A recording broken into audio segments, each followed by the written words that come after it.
of Europe. Now, Bill Ash has written a book called Under the Wire, which recalls his astonishing experiences being shot down, captured, tortured and then sent to the POW camp where the Great Escape took place. The Imperial War Museum is currently staging an exhibition about that mass breakout, and it was there that Phil Bales met this great escaper.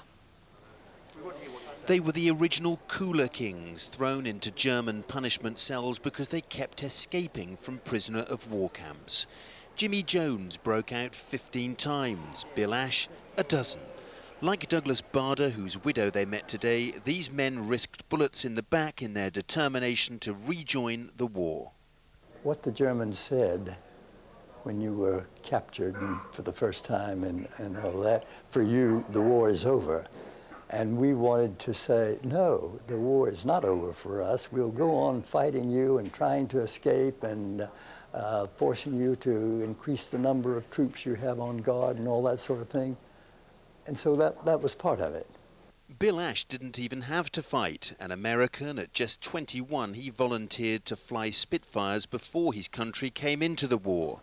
At the Imperial War Museum, he showed me a replica of the camp he finally escaped from, Stalag Luft III, immortalised in the 60s movie classic, The Great Escape.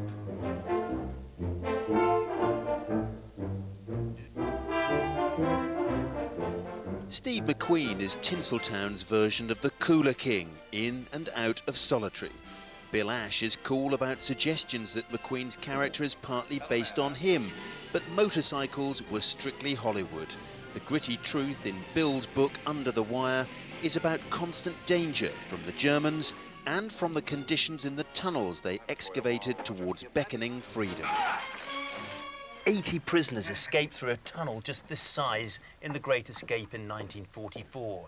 It was much longer than this, though, as long as 10 London buses.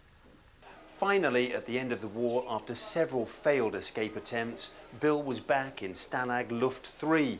Determined as ever, when the guards were distracted, he made a run for it through these woods, free at last. What was that moment like when you finally did get away? Well, always, whenever you found yourself on the other side of the wire and you were out, you had a sense of freedom. It was absolutely remarkable. You wanted to, you couldn't do it, of course, but you wanted to shout and scream and sing songs and all that just because it was such a pleasure. Freedom, though, evaded fiction's Cooler King. As in life, most escapes were doomed to fail. Phil Bales, London Tonight. Didn't show the bit with the trousers, you know, with the earth going down the trousers when they were digging Tom, Dick and Harry. Absolutely. It's a brilliant film, superb. But you know, the Colditz drama was on the other evening as well. The thing that I find quite extraordinary is that they weren't escaping just to get out of the horrible conditions in the camp, but so that they could get back and join the fight. I mean... Yes, absolute duty, wasn't it? Absolute sense of duty, quite remarkable. Anyway, there we are.